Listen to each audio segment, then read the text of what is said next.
उधर प्रदेश प्रभारी रंधावा के बयान पर जलदाय मंत्री डॉक्टर महेश जोशी ने प्रतिक्रिया दी है। उन्होंने कहा कि वे रंधावा के बयान का सम्मान करते हैं और उन्होंने एक व्यक्ति एक पद के सिद्धांत के तहत मुख्य सचेतक पद से इस्तीफा दिया है। महेश जोशी ने बताया कि 3 महीने पहले ही उन्होंने इस्तीफा सौंप दिया था और विधानसभा सत्र शुरू होने से ठीक पहले भी मुख्यमंत्री से मुख्य सचेतक पद से मुक्त करने का आग्रह किया था। ऐसे में इस्तीफा स्वीकृत होने के बाद वे रिलैक्स महसूस कर रहे हैं। इस बीच उन्होंने कहा कि अगर मुख्य सचेतक पद से इस्तीफे को कांग्रेस प्रभारी कार्रवाई का हिस्सा मानते हैं तो शेष अनुशासनहीनता के मामलों में भी प्रदेश को कार्रवाई का इंतजार है। विधानसभा के बीच हुआ है। मेरा जो रेजिग्नेशन था वो विधानसभा से पहले मैं दे चुका, बजट पेश होने से पहले दे चुका। अब मैं तो अक्टूबर महीने से कहता आ रहा हूँ कि भाई मुझे एक पद से मुक्ति दी जाए। जब आपने मुझे मंत्री बना दिया तो दोहरे जिम्मेदारी संभालने में की बजाय मैं एक तरफ कंसंट्रेट करूँ तो ज़्यादा अच्छा है। लेकिन जो भी परिस्थिति थी मैंने इस्तीफा दिया, उस हाईकमान ने मंजूर किया, अशोक गहलोत जी मुख्यमंत्री जी ने मंजूर किया और रंधावा साहब ने इसे कार्रवाई का हिस्सा माना। मुझे खुशी है इस बात की कि कार्रवाई भी हो गई, मेरी इच्छा पूरी भी हो गई और मुझे इंतजार है कि भाई जिन लोगों के नाम, इन लोगों की और शिकायतें रही पार्टी को कमजोर करने की, ये पार्टी की बातों को, पार्टी के खिलाफ, सरकार के खिलाफ, अब मुझे नहीं बाकी सबको भी इंतजार रहेगा उन पे भी क्या कार्रवाई होती है, वो कार्रवाई हो और सब कार्यकर्ताओं में बराबरी का संदेश है। मैं प्रेशर से काम करने वाला आदमी नहीं हूँ। मुझे तो हाईकमान की इच्छा का पहले पता लग जाता। मतलब उसी क्षण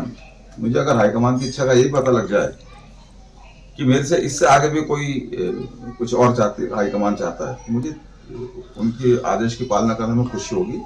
क्योंकि मेरे पास तो जो कुछ दिया है मेरे पास वो सब मेरी पार्टी का है, मेरे पार्टी के हाईकमान का है, मुख्यमंत्री जी का है। तो जो आदेश हाईकमान का होगा उस आदेश की पालना करने में मुझे खुशी होगी। फैसला लागू चलते विधान। और इस पूरे मामले को लेकर ज्यादा जानकारी के साथ में हमारे सहयोगी दिनेश कसाना फोन लाइन पर जुड़ गए। उनका रुख करते। दिनेश, 25 सितंबर की घटना के बाद में लगातार ये मांग सचिन पायलट खेमे की तरफ से की जा रही थी कि कार्रवाई होनी चाहिए इन 3 नेताओं पर, और अब जब रंधावा ने इस बात को लेकर कहा कि एक व्यक्ति एक पद सिद्धांत को लेकर भी कार्रवाई, ये जो पद है वो छोड़ा गया और इसके अलावा उस 25 सितंबर का जिक्र भी उन्होंने किया, लेकिन अब आप क्या माना जाए कि महेश जोशी ने एक तरीके से सचिन पायलट खेमे पर भी हमला नाम लेकर ना बोला हो लेकिन कहीं ना कहीं इनडायरेक्ट वे में बोल दिया है?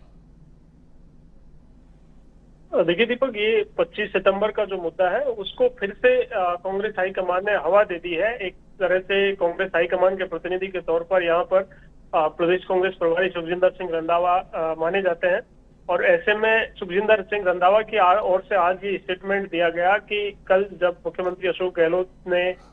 मुख्य सचेतक महेश जोशी का इस्तीफा स्वीकार किया, उसके बाद ये था माना जा रहा था कि एक व्यक्ति एक पद के तहत ये इस्तीफा उनकी ओर से दिया गया है और पहले भी महेश जोशी इस बात को क्लियर कर चुके हैं। 2 दिन पहले भी एवन न्यूज की ओर से ये खबर दिखा दी गई थी कि महेश जोशी एक पद छोड़ेंगे।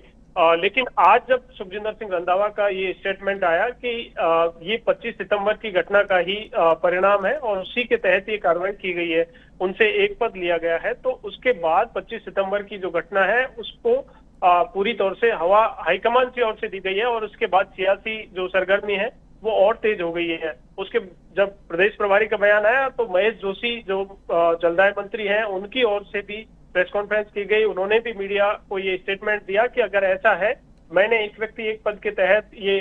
इस्तीफा दिया था और बजट सत्र से पहले ही मैंने ये इस्तीफा मुख्यमंत्री अशोक गहलोत को सौंप दिया था, लेकिन प्रदेश प्रभारी का जो बयान है उसका मैं सम्मान करता हूँ, लेकिन जो इस्तीफा स्वीकार किया गया है मुख्यमंत्री अशोक गहलोत की ओर से,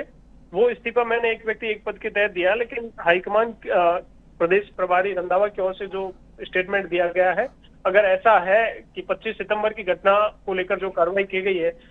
तो इसमें महेश जोशी की ओर से मांग की गई है कि जो